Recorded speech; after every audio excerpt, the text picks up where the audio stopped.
Welcome to J news. ముందుగా headlines. తరుముకొస్తున్న Montha తీవ్ర తుఫాను, పవన్ కళ్యాణ్ తో కలిసి సీఎం చంద్రబాబు సమీక్ష. ప్రభావిత ప్రాంతాల్లో నిరంతర పర్యవేక్షణకు అధికారులకు ఆదేశాలు. నేటి అర్ధరాత్రి కాకినాడ సమీపంలో తుఫాను తీరం దాటే అవకాశం. శంకరమఠంలో జగద్గురువులను కలిసిన సీఎం రేవంత్. వేములవాడ ఆలయాభివృద్ధిపై సీఎం వివరణ. ఆలయాలను దర్శించి ప్రత్యేక పూజలు.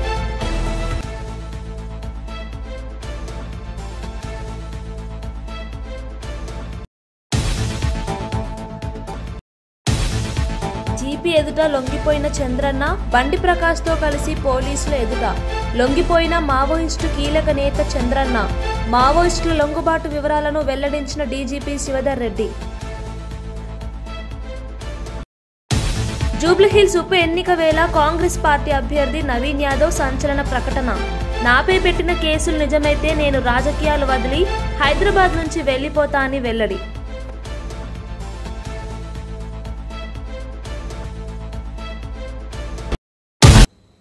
జూబ్లీహిల్స్ పరిధిలోని అన్నానగర్ బస్తీలో మంత్రి సీతక్క పాదయాత్ర చేస్తూ ప్రజలతో మమేకమయ్యారు. గత 10 ఏళ్లలో ఒక్క పేదరికాన్ని తాకే సంక్షేమం కూడా జరగలేదని ఆమె విమర్శించారు. జీవో 58 కింద దరఖాస్తు చేసినా పేదలకు ఇల్లు ఇవ్వలేదని ఆరోపించారు. ఇక ఇప్పుడు అర్హులైన ప్రతి కుటుంబానికి మా ప్రభుత్వం ఇల్లు ఇస్తుందని హామీ ఇచ్చారు.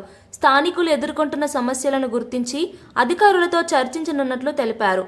బస్తీవాసులు తమ సమస్యలను మంత్రి సీతక్కకు వివరించగా తక్షణ పరిష్కారం కోసం ఆమె భరోసా ఇచ్చారు. సీతక్క ప్రచారంతో జూబ్లీహిల్స్ ఉప ఎన్నికల వాతావరణం మరింత వేడెక్కింది. ఏమంటారు, ఆయన ఒక పైచాచిక ఆనందం పొందుతా ఉన్నాడు. ఇది తప్పు.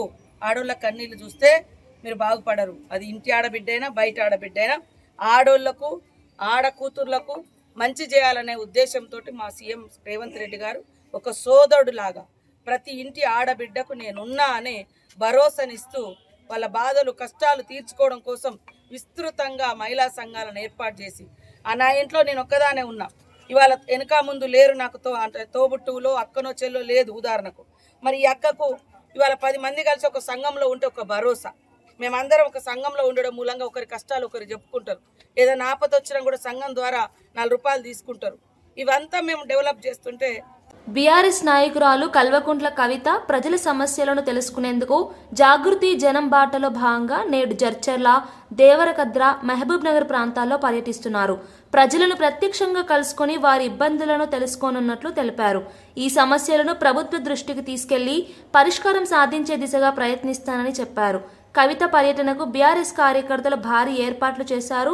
ప్రజల్లో కవిత పర్యటనకు మంచి స్పందన లభిస్తోంది. వెంకటరమణ గారి ఇంట్లోనే ఇవాళ నైట్ బస చేస్తాము. సో ఎక్కడికి వెళ్ళినా కూడా కార్యకర్తలతో, ప్రజలతో, మేధావులతో మమేకమయ్యి వారి నుంచి అవసరమైనటువంటి సూచనలు తీసుకొని తద్వారా ఆయా జిల్లాలలో ఉండేటటువంటి అభివృద్ధి కార్యక్రమాలు చేపట్టే విధంగా ప్రభుత్వం మీద ఒత్తిడి తీసుకొస్తామని ఈ సందర్భంగా తెలియజేస్తా ఉన్నాం. మధ్యలో మరి కేశంపేటలో మా నాయకులందరూ, రంగారెడ్డి జిల్లా నాయకులందరూ కూడా పెద్ద ఎత్తున స్వాగతం పలకడం చాలా సంతోషకరం. మళ్ళీ రంగారెడ్డికి వచ్చినప్పుడు రంగారెడ్డి సమస్యల మీద ప్రత్యేకించి మాట్లాడతాం. జూబ్లీహిల్స్ ఉప ఎన్నికల ప్రచారంలో ఎంపీ చామల కిరణ్ కుమార్ రెడ్డి ఘాటు వ్యాఖ్యలు చేశారు. బీఆర్ఎస్ నేత కేటీఆర్ తనను నేను లేనిది తెలంగాణే లేదు అంటూ పొగడడం అహంకారం అన్నారు. ప్రజాపాలనకు కట్టుబడి ఉన్న కాంగ్రెస్ ప్రభుత్వమే నిజమైన అభివృద్ధి సాధిస్తుందని తెలిపారు. హైదరాబాద్లో శాశ్వత సమస్యలను పరిష్కరించేందుకు కాంగ్రెస్ ప్రభుత్వం కృషి చేస్తోందని పేర్కొన్నారు. జూబ్లీహిల్స్ ప్రజలు బీఆర్ఎస్ ను పట్టించుకోవద్దని పిలుపునిచ్చారు. ఎట చేసుకుంటాడు ప్రచారము. కాబట్టి నేను ఒకటే చెప్తున్నా జూబ్లీహిల్స్ ప్రజలకు, జూబ్లీహిల్స్ ఓటర్ మహాశైలకు, వీలైనంత వరకు మీరు ఎట్టి పరిస్థితిలో కూడా ఈ మాయ మాటలను వినకండి. కాంగ్రెస్ ప్రభుత్వానికి చిత్తశుద్ధి ఉంది. కాంగ్రెస్ ప్రభుత్వానికి ప్రజాపాలన అందియాలన్న పట్టుదల ఉంది. హైదరాబాద్ నగరంలో ఉన్న సమస్యలు, అటు డ్రైనేజ్ కానీ, ట్రాఫిక్ కానీ, ఇవాళ అక్కడ ఉన్నటువంటి విభిన్నమైన సమస్యలను పరిష్కరించే దిశగా ముందుకు పోతున్నాం. వీళ్ళు అప్పుల రాష్ట్రంగా లేకపోయి ఉంటే ఈ హైదరాబాద్ నగరం ఎప్పుడో బ్రహ్మాండంగా తయారయ్యేది.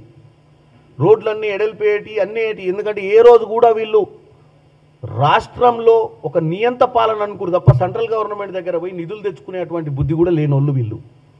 మ్యాచింగ్ గ్రాంట్స్ కూడా ఇవ్వలేదు. మీరు జూబ్లీహిల్స్ ఉప ఎన్నికల వేళ కాంగ్రెస్ అభ్యర్థి నవీన్ యాదవ్ సంచలన వ్యాఖ్యలు చేశారు. తనపై ఉన్న కేసులు నిజమని తేలితే రాజకీయాలు వదిలేసి హైదరాబాద్ విడిచి వెళ్తానని ప్రకటించారు. అయితే ఆ కేసులు అబద్ధమని తేలితే కేటీఆర్, హరీష్ రావు రాజకీయాల నుంచి తప్పుకోవడానికి సిద్ధమా అని ప్రశ్నించారు. జూబ్లీహిల్స్ అభివృద్ధి కాంగ్రెస్ గెలుపుతోనే సాధ్యమని అన్నారు. నవీన్ యాదవ్ వ్యాఖ్యలతో రాజకీయ వేడి పెరిగింది. పెట్టిన ఫాల్స్ కేసెస్ అన్ని కూడా కోర్టులో జరుగుతున్నాయి. ఒక్క కేసు ప్రూవ్ చేసినా రాజకీయాలు వదిలేసి హైదరాబాద్ వదిలి వెళ్ళిపోనికి సిద్ధం. నా మీద పెట్టిన కేసులు ఫాల్స్ గా ప్రూవ్ అయితే మరి కేటీఆర్ వాళ్ళ బీఆర్ఎస్ వాళ్ళు రాజకీయం పక్కన తప్పుకుంటారా అని నేను ఛాలెంజ్ చేస్తున్నాను. మళ్ళా నిన్న మీరు అడిగినట్టు ప్రచార రథం నేను వీడియో చూసిన ఏదో తగలబెడతా డైలాగులు కొడుతున్నాడు. మా పబ్లిక్కి తెలిస్తే నవీన్ యాదవ్ చాలా ఓపికగా ఒక డ్రీమ్తోని నా ప్రజలకు సేవ చేయాలన్న ఒక ఆలోచనతోనే 17-18 సంవత్సరాలుగా ఓపికగా ఉంటూ వీడి వరకు నా ప్రయాణం జరిగింది. భవిష్యత్తు కూడా అట్లానే ఉండాలని అనుకుంటాం. మా పిల్లలు ఎవరికి కూడా ఆ తగలబెడతాడన్న విషయం తెలియదు. దానికి లీగల్గా పోలీస్ కంప్లైంట్ ఇచ్చినాం, ఎఫ్ఐఆర్ అయింది. Police will take action. ఫర్దర్గా బీఆర్ఎస్ వాళ్ళు పిచ్చి పిచ్చి వేషాలు, పిచ్చి పిచ్చి తమాషాలు వేసుకొని ఇది నా ఇల్లు జూబ్లీహిల్స్, నా ప్రాంతం, ఎక్కడి నుండో వచ్చి ఈడ మనుషుల్ని కొడతాం తగలబెడతాం అంటే మీరు కాదు కదా, మీ బాసులు కూడా గల్లీలకని బయటికి పోలేరని చెప్పి సందర్భంగా తెలియచ్చు. మీరేమైనా అభివృద్ధి చేసి ఉంటే అభివృద్ధి కార్యక్రమాలు చేసి ఓటు అడగండి, అభ్యంతరం లేదు.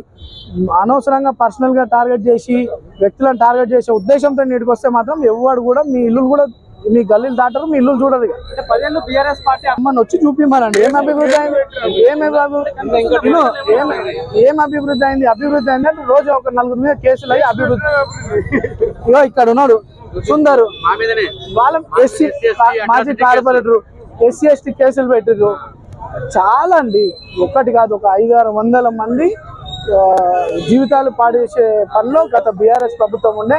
తొందరలో బీఆర్ఎస్ బాధితులది ప్రోగ్రామ్ చేయబోతున్నాం. ఒక్కొక్కరుగా జాయిన్ అయ్యి ఒక్కొక్కరు బాధ ముందు చెప్తారు, అప్పుడు మీరు చూస్తారు ఎవరు రౌడీ. మొంతా తుఫాను ప్రభావంతో విశాఖపట్నం జిల్లా వర్షాల ముప్పులో ఉంది. మల్కాపురం పోలీస్ స్టేషన్ పరిసరాల్లో భారీగా వర్షం కురిసింది. రహదారులు నీటమయమే రాకపోకలు అంతరాయం కలుగుతున్నాయి. వాహనదారులు తీవ్ర ఇబ్బందులు పడుతున్నారు. ప్రభావిత ప్రాంతాన్ని MLA P Ganababu, GVMC commissioner Ketan Garg పరిశీలించారు. వెంటనే నీటి మళ్లింపు చర్యలు చేపట్టాలని అధికారులను ఆదేశించారు. రహదారులపై ట్రాఫిక్ సజావుగా సాగేందుకు కృషి కొనసాగుతోంది.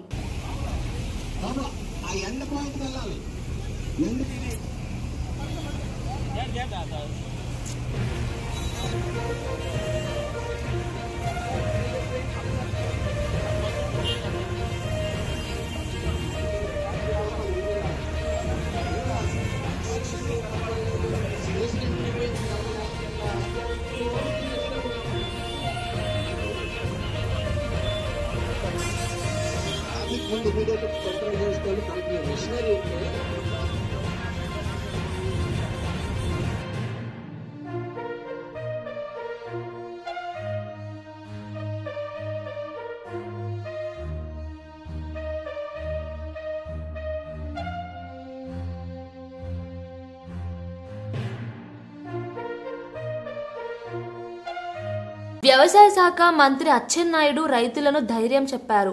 మొంతా తుఫాను ప్రభావం ఉన్నప్పటికీ ప్రభుత్వం అన్ని అవసరమైన చర్యలు చేపడుతోందని వివరించారు.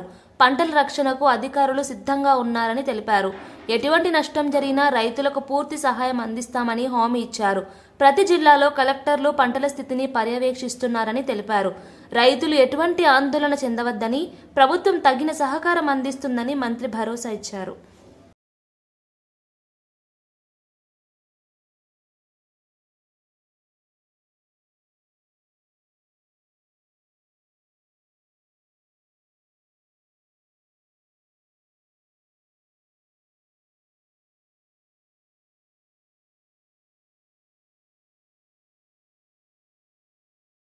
అన్నమయ్య జిల్లా కురబలకోటలో పోలీసులు 2 కిలోల గంజాయి విక్రయిస్తున్న మణికంఠ నాయక్, గోవింద్ను అరెస్ట్ చేశారు. వీరిపై ఎన్డీపీఎస్ చట్టం కింద కేసు నమోదు చేశారు. ఈ ఆపరేషన్ను మదనపల్లి పోలీసులు విజయవంతంగా ముగించారు. ప్రాంతంలో గంజాయి వ్యాపారం పెరగకుండా ప్రత్యేక దళాలను నియమించామని పోలీసులు వెల్లడించారు. ప్రజల సహకారంతో మత్తు పదార్థాల రవాణా పూర్తిగా అరికట్టే దిశగా చర్యలు కొనసాగుతున్నాయని. ఇప్పుడు ఒకరు అలవాటు అయిన తర్వాత ఫ్రెండ్ సర్కిల్లో ఇంకోటి అలవాటు ఉన్నాడు, వాళ్ళకి అట్లా అలవాటు చేసుకోవడం వల్ల మొత్తం ఈ కాలేజీలో అవ్వచ్చు, ఇప్పుడు చూసుకున్నట్టయితే ఈవెన్ ఇంటర్లో ఉన్న పిల్లలు కావచ్చు, డిగ్రీలో ఉన్న పిల్లలు కావచ్చు, బీటెక్ చదువుతున్న వాళ్ళు అవ్వచ్చు, ఈ గంజాయికి అనేది ఎక్కువ అడిక్షన్ అనేది ఉంటుంది. డెఫినెట్గా ఇది ఇట్లాంటిది ఎవరైతే ఉంటారో వీళ్ళపైన అయితే పోలీసులు దీనిపైన చట్టపరమైన చర్యలు అనేవి తీసుకోబడతాయి. ఇది కాకోకుండా ఇంట్లో వాళ్ళ పిల్లలు ఏం చేస్తున్నారనే చూసుకోవాల్సిన రెస్పాన్సిబిలిటీ కూడా పేరెంట్స్ ఉంటుంది. సో రెగ్యులర్గా కూడా వాళ్ళు కాలేజీకి వెళ్ళడం కానీ, ఒకవేళ ఇంటర్ చదువుతుంటే కాలేజ్కి వెళ్ళి వాళ్ళ ప్రవర్తన ఎలా ఉంది, ఎలా చదువుతున్నారు అనేది అక్కడ ఉన్న టీచర్లతో మాట్లాడడం అవ్వచ్చు, స్టాఫ్తో మాట్లాడడం అవ్వచ్చు, లేదా వాళ్ళ ఫ్రెండ్ సర్కిల్లో మాట్లాడడం అవ్వచ్చు. సో ఇవన్నీ కూడా వాళ్ళ గురించి రెగ్యులర్గా కూడా మానిటర్ చేసుకుంటూ ఉండాలి.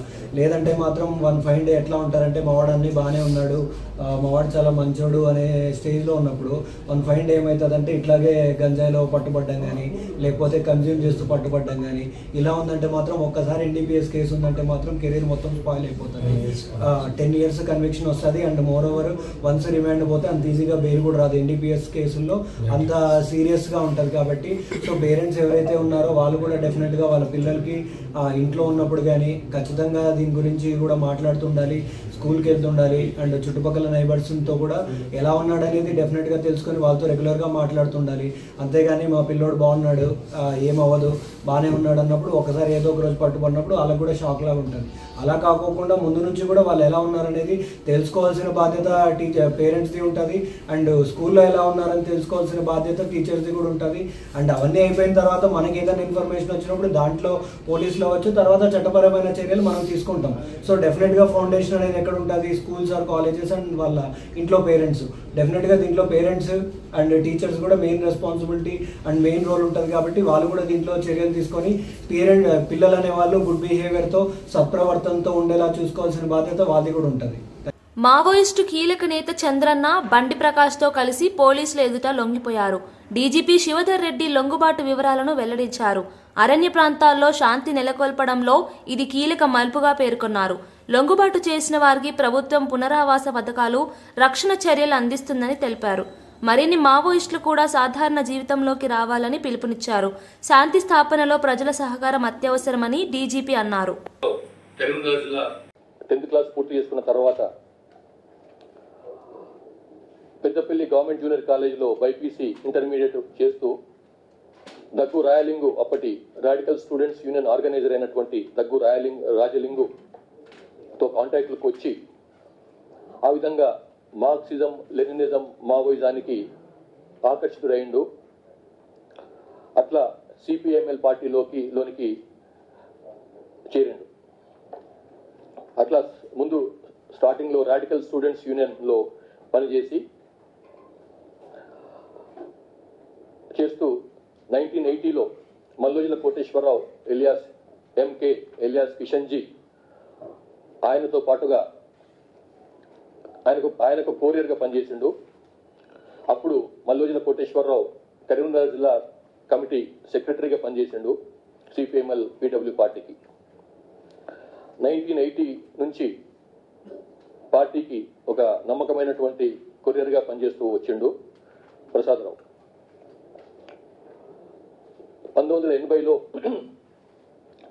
దండకారణ్య ప్రాంతంలో మల్లాది రాజిరెడ్డి నాయకత్వంలో పనిచేస్తున్నటువంటి సాయుధ దళంలో చేరి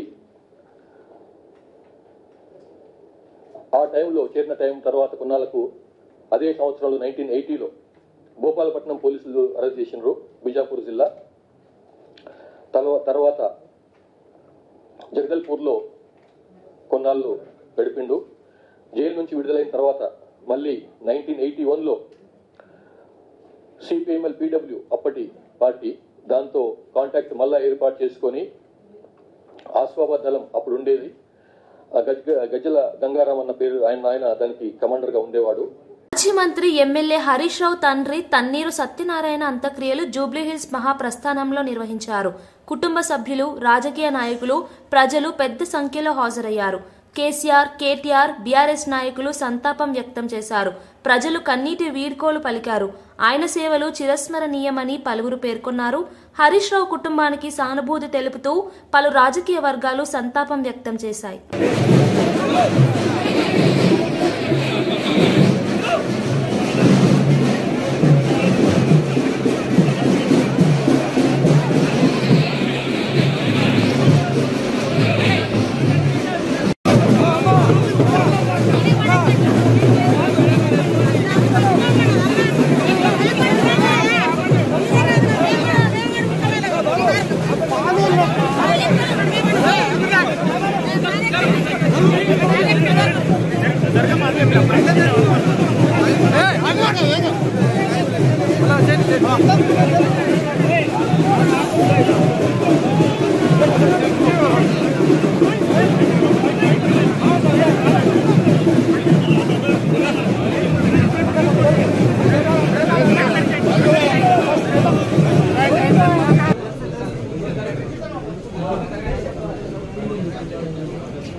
కృష్ణా జిల్లా మచిలీపట్నంలో తుఫాన్ ముందస్తు చర్యలపై మంత్రి కొల్లు రవీంద్ర సమీక్ష నిర్వహించారు. జిల్లా special officer Amrapali, collector DK బాలాజీతో సమీక్షలో పాల్గొన్నారు. తుఫాన్ ప్రభావంతో ఎటువంటి ప్రాణ నష్టం జరగకుండా చూడాలని ఆదేశించారు. పునరావాస కేంద్రాల్లో ఉన్న బాధితులకు అన్ని సౌకర్యాలు కల్పించాలని సూచించారు. అధికారులు సమన్వయంతో పనిచేయాలని సూచిస్తూ సహాయ చర్యలపై నిరంతర పర్యవేక్షణ చేయాలని తెలిపారు.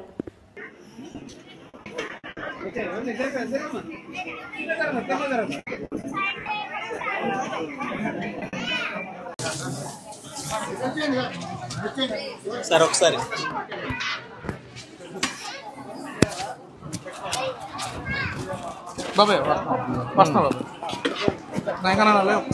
జిల్లా వ్యాప్తంగా కూడా అన్ని మండలాల్లో కూడా కంట్రోల్ రూమ్స్ పెట్టి ప్రజలకి ఎక్కడా కూడా ఇబ్బంది రాకుండా అవసరమైతే వాళ్ళకి రిలీఫ్ క్యాంప్స్ కూడా ఏర్పాటు చేసి ఇప్పుడు దగ్గర దగ్గర 165 రిలీఫ్ క్యాంప్స్ కూడా ఏర్పాటు చేశారు. మచిలీపట్నం మండలాల్లో వచ్చేటప్పటికి దగ్గర దగ్గర 18 రిలీఫ్ క్యాంప్స్ని ఏర్పాటు చేసి ఇప్పటికి దగ్గర దగ్గర 6,000 మందిని పైనే ఈ రిలీఫ్ క్యాంప్స్లో వాళ్ళకి పునరావాసం కల్పించడం జరిగింది. సుమారుగా 16,000 మంది ఎఫెక్ట్ అయ్యేదానికి అవకాశం ఉందని చెప్పి ఉన్నటువంటి అంచనాల్లో ఆల్రెడీ ఇప్పుడు 6,000 చేశారు. మిగతా వాళ్ళని కూడా వాళ్ళే స్వచ్ఛందంగా కొన్ని సురక్షిత ప్రాంతాలకు వెళ్తున్నారని చెప్పి తెలుస్తూ ఉంది. మరి ఏదైనా సరే ఎక్కడా కూడా ఇబ్బంది రాకుండా ఇటు అన్ని డిపార్ట్మెంట్స్ని కూడా సమన్వయం చేస్తూ రెవెన్యూ అధికారులు, అలాగే police, electrical department, irrigation, all departments, R&B, Panchayati Raj అందరూ కూడా సమన్వయంతో ప్రజలకు ఎక్కడ కూడా ఇబ్బంది రాకుండా, ముఖ్యంగా ఈ తీరం దాటే సమయంలో, ఎందుకంటే నిన్నటి నుంచి కూడా వర్షం పడుతుంది, ఇప్పటికి దగ్గర దగ్గర 38 మిల్లీమీటర్లు వర్షం నమోదైంది. అన్ని డ్రైన్స్ కూడా ఎక్కడ కూడా ఇబ్బంది రాకుండా ఇరిగేషన్ డిపార్ట్మెంట్, డ్రైనేజ్ డిపార్ట్మెంట్ వాళ్ళు క్లియర్ చేస్తూ ఉన్నారు. తీరం దాటే సమయంలో, ఎందుకంటే ఈ నైట్కి కానీ రేపు ఉదయం కానీ తీరం దాటే అవకాశం ఉంది. కాబట్టి ఆ సమయంలో ఎక్కువగా వర్షం పడతాం కానీ అలాగే ఈదురు గాలులు కూడా దగ్గర దగ్గర 100 కిలోమీటర్ల వేగంతో గాలులు కూడా వచ్చేదానికి అవకాశం వస్తుంది. కాబట్టి వచ్చినటువంటి వాటర్ అంతా కూడా ఎక్కడ ఫ్లోకి ఇంటరప్ట్ కాకుండా అన్ని చర్యలు కూడా తీసుకుంటున్నారు. అట్లాగే ఈ రిలీఫ్ క్యాంప్స్లో ఫుడ్ కానీ వాటర్ కానీ, అట్లాగే గ్రామాల్లో ఒకవేళ కరెంట్ పవర్కి ఇబ్బంది వస్తే ఎలక్ట్రికల్ డిపార్ట్మెంట్ నుంచి వాళ్ళు జనరేటర్స్ కూడా ఏర్పాటు చేస్తూ ఉన్నారు. ఒకవేళ ఎక్కడైనా రోడ్స్ ఏదైనా చెట్లు పడిపోయినా అవన్నీ కూడా క్లియర్ చేయడం కూడా అన్ని చర్యలు కూడా తీసుకోవడం జరుగుతుంది. గౌరవ ముఖ్యమంత్రి చంద్రబాబు నాయుడు గారు కూడా ఆర్టీజీ నుంచి రియల్ టైమ్ గవర్నెన్స్ నుంచి కూడా వారు అక్కడి నుంచి కంట్రోల్ రూమ్లో నారా లోకేష్ గారు సీఎం గారు ఫాలోఅప్ చేస్తున్నారు.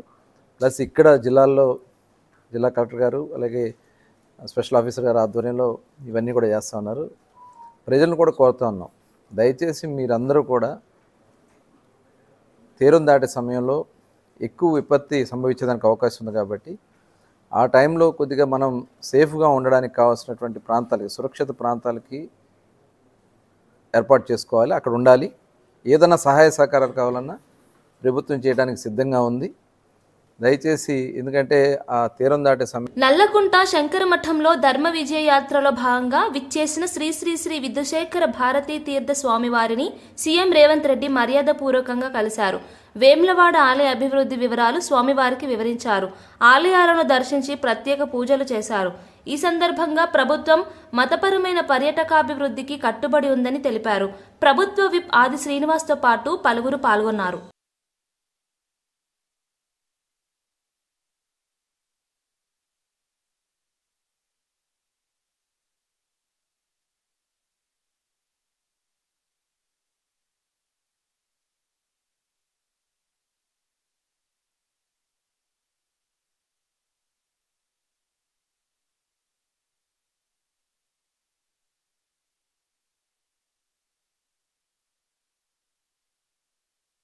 కృత్తివెన్ను మండలం పోడు గ్రామంలోని పునరావాస కేంద్రాలను వైఎస్ఆర్ కాంగ్రెస్ పార్టీ ఇన్ఛార్జి ఉప్పాల రాము సందర్శించారు. బాధితులను పరామర్శించి వారి ఇబ్బందులను అడిగి తెలుసుకున్నారు. ప్రభుత్వం ప్రతి బాధితుడికి అండగా నిలుస్తుందని భరోసా ఇచ్చారు. స్థానిక ప్రజాప్రతినిధులు, నాయకులు, కార్యకర్తలు పెద్ద సంఖ్యలో పాల్గొన్నారు. ఉప్పాల రాము పునరావాస కేంద్రాల్లో అవసరమైన సౌకర్యాలు కల్పించాలని అధికారులను ఆదేశించారు.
విపరీతమైన తుఫాను ఎక్కువ ఉంటది.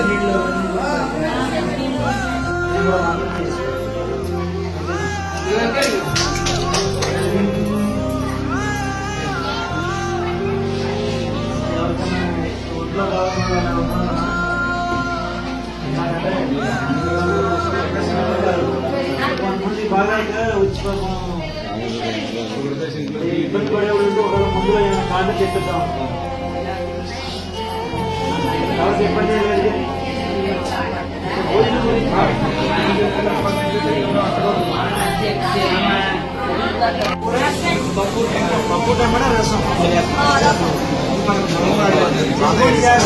మహిళా సహకారాభివృద్ధి corporation chairman Bandru Shobharani BRS పై విమర్శలు గుప్పించారు. జూబ్లీహిల్స్ అభివృద్ధికి బీఆర్ఎస్ ఎలాంటి ప్రణాళికలు అమలు చేయలేదని అన్నారు. ప్రజల అభివృద్ధి కాంగ్రెస్ ప్రభుత్వమే సాధిస్తుందని తెలిపారు. మహిళా సాధికారతకు ప్రాధాన్యత ఇస్తూ పలు కార్యక్రమాలు అమలు చేస్తున్నామని పేర్కొన్నారు. ప్రజలు బీఆర్ఎస్ ను నమ్మకూడదని పిలుపునిచ్చారు. 10 సంవత్సరాల కాలంలో ఏం అభివృద్ధి చేశారో చూపించుకోవడానికి ఒక నిశాన్ లేకుండా పోయింది. ఇవాళ ఎక్కడ ఏ గల్లీ తిరిగినా ఏ మహిళను కదిలించినా మాకు పెన్షన్లు రాలేదని మాట్లాడుతా ఉన్నారు, ఇండ్లు రాలేదని మాట్లాడుతా ఉన్నారు, రోడ్లు బాగాలేవని మాట్లాడుతా ఉన్నారు, లేకపోతే వాళ్ళకి ఏ సమస్య కూడా పరిష్కారం కాలేదని చెప్పేసి మాట్లాడుతా ఉన్నారు. అందుకే ఇవాళ బీఆర్ఎస్ పార్టీ నాయకులు సునీతను తీసుకొచ్చి ఆమె కన్నీళ్లను రాజకీయంగా మలుచుకోవడానికి ఒక ప్రయత్నం చేస్తా ఉన్నారు. మేము ఒకటే అడుగుతా ఉన్నాం, నిజంగా సునీత అంటే భర్త చనిపోయింది, అందరికి సానుభూతి ఉంది, కానీ వాళ్ళ దయచేసి ఆమె యొక్క కన్నీళ్లను రాజకీయం కోసం వాడుకోవద్దని చెప్పేసి విజ్ఞప్తి చేస్తా ఉన్నాం. అంతేకాకుండా మీరు రామలింగారెడ్డి చనిపోతే రామలింగారెడ్డి భార్యను పోటీ చేయించారు, ఆమెను ఇట్లనే ఏడిపించుకుంటూ తిప్పారు. తర్వాత ఎలక్షన్ లో ఏం చేశారు, రామలింగారెడ్డి భార్యను పక్కకు పడేసి అక్కడ కొత్త ప్రభాకర్ రెడ్డికి టికెట్ ఇచ్చారు. ఇవాళ ఇక్కడ కూడా సునీతను రాజకీయాల కోసం బలి చేసే ప్రయత్నం తప్పిస్తే ఇంకొకటి కాదు. ఇవాళ మేము సెంటిమెంట్ లేదా డెవలప్మెంట్ అని చూస్తే ఇవాళ బోరబండ ప్రజలందరూ కూడా, ఈ ప్రాంతంలో జూబ్లీహిల్స్ ప్రజలందరూ కూడా డెవలప్మెంట్ కావాలని కోరుకుంటా ఉన్నారు. డెవలప్మెంట్ అయితేనే ఈ ప్రాంతం అభివృద్ధి చెందుతుంది. పేరుకే జూబ్లీహిల్స్, కానీ చూస్తే అన్ని స్లమ్ములే కనిపిస్తా ఉన్నాయి. ఒకరికి ఇల్లు లేదు, ఒకరికి డ్రైనేజ్ సరిగా లేదు, ఒకరికి వాటర్ సమస్య సరిగా లేదు. అసలు ఎన్ని సమస్యలు ఉన్నాయంటే ఎక్కడ ఏ గల్లీ కదిలిచినా అన్ని సమస్యలే కనిపిస్తా ఉన్నాయి. అందుకే ఇవాళ మేము కోరుతున్నది ఏంటంటే ఈ కన్నీళ్ల రాజకీయాలు పక్కకు పెడదాము, ఇవాళ అభివృద్ధి కోసం కొట్లాడదాము, అభివృద్ధి రావాలని చెప్పేసి కొట్లాడదాము, అభివృద్ధి కోసం పాటు పడదామని చెప్పేసి తెలియజేసుకుంటూ బులెటిన్ ముగించే ముందు హెడ్లైన్స్ మరోసారి చూద్దాం. తరుముకొస్తున్న మొంతా తీవ్ర తుఫాను, పవన్ కళ్యాణ్తో కలిసి సీఎం చంద్రబాబు సమీక్ష, ప్రభావిత ప్రాంతాల్లో నిరంతర పర్యవేక్షణకు అధికారులకు ఆదేశాలు, నేటి అర్ధరాత్రి కాకినాడ సమీపంలో తుఫాను తీరం దాటే అవకాశం, శంకరమఠంలో జగద్గురువులను కలిసిన సీఎం రేవంత్, వేములవాడ ఆలయాభివృద్ధిపై సీఎం వివరణ, ఆలయాలను దర్శించి ప్రత్యేక పూజలు.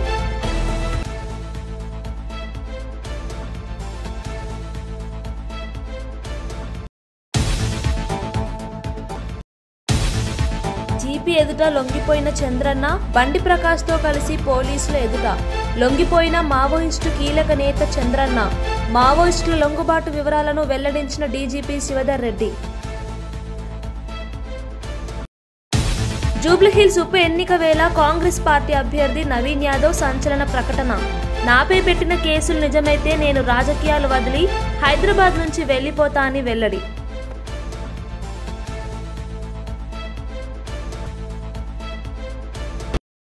ఇవి బులెటిన్ విశేషాలు. మరో బులెటిన్లో మళ్ళీ కలుద్దాం.